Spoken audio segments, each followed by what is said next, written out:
আসসালামু আলাইকুম সুপ্রিয় দর্শক, কেমন আছেন সবাই? আশা করি সকলে ভালো আছেন। তো 2026 সালে দুবাই যেতে কত টাকা লাগে এবং কেমন খরচ হয় এই বিষয়ে আজকে আমরা কথা বলবো। তো 2026 সালে বাংলাদেশে যেতে দুবাই যেতে কেমন সময় লাগে, আমাকে অনেক ভাই কমেন্ট করে এই বিষয়ে ভিডিও দিতে। তো আজকে এই বিষয় নিয়ে আমরা কথা বলবো। তো আমাদের চ্যানেলকে যারা নতুন আসছেন চ্যানেলটি অবশ্যই সাবস্ক্রাইব করে রাখবেন এবং বেল আইকনটি বাজিয়ে রাখবেন। তো চলুন বন্ধুরা আমরা দেখে আসি 2026 সালে বাংলাদেশ থেকে দুবাই যেতে মোট কত টাকা লাগে। তা মূলত আপনি কোন ধরনের ভিসায় যাচ্ছেন তার উপর কিন্তু নির্ভর করে।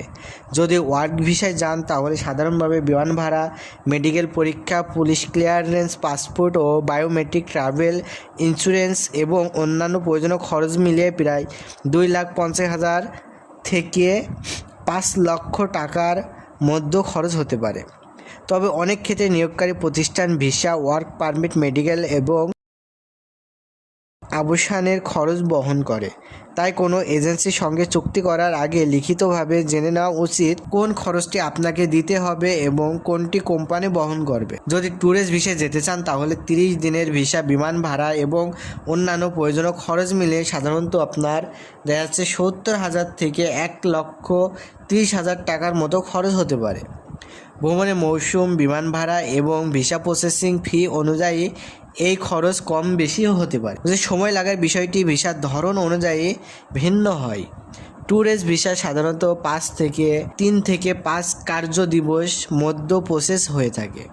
জরুরি প্রসেসিং নিলে 24 থেকে 48 ঘন্টার মধ্যে ভিসা পাওয়া যেতে পারে। ওয়ার্ক ভিসার ক্ষেত্রে সময় কিছুটা বেশি লাগে। প্রথমে দুবাইয়ের নিয়োগকারী প্রতিষ্ঠানে চাকরির অফার এবং ওয়ার্ক পারমিটের আবেদন করে। এরপর প্রয়োজনীয় অনুমোদন, ভিসা ইস্যু এবং অন্যান্য কাগজপত্র সম্পূর্ণ হতে সাধারণত 2 থেকে 6 সপ্তাহ সময় লাগতে পারে। কোনো ক্ষেত্রে অতিরিক্ত যাচাইয়ের কারণে আরও বেশি সময় লাগে। দুবাই যাওয়ার আগে অবশ্যই বৈধ পাসপোর্ট, ভিসা, চাকরির অফার লেটার, যদি ওয়ার্ক ভিসা হয় মেডিকেল রিপোর্ট, পুলিশ ক্লিয়ারেন্স, প্রয়োজনীয় ছবি এবং অন্যান্য প্রয়োজনীয় কাগজপত্র প্রস্তুত রাখতে হবে।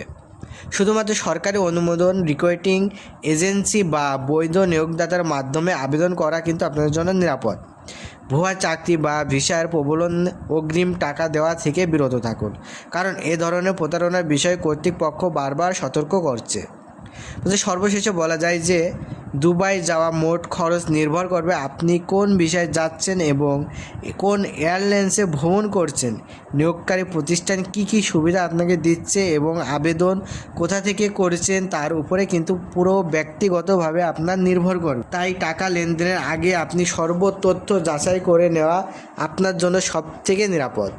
তো আশা করি বন্ধুরা আমার ভিডিওটি বুঝতে পারছেন। যারা বুঝতে পারছেন অবশ্যই কমেন্ট করে রাখবেন এবং যারা বুঝতে পারেননি কোন বিষয়ে ভিডিও লাগবে সেই বিষয়েও আপনারা কমেন্ট করবেন। আপনার কমেন্ট অনুযায়ী আমরা ভিডিও বানিয়ে দেওয়ার চেষ্টা করব। তো বন্ধুরা আমাদের চ্যানেলে যারা নতুন আসছেন অবশ্যই চ্যানেলটি সাবস্ক্রাইব করে আমাদের পাশে থাকবেন এবং বেল আইকনটি বাজিয়ে দেবেন। তো বন্ধুরা এখানে আমার ভিডিওটি শেষ করছি। আল্লাহ হাফেজ।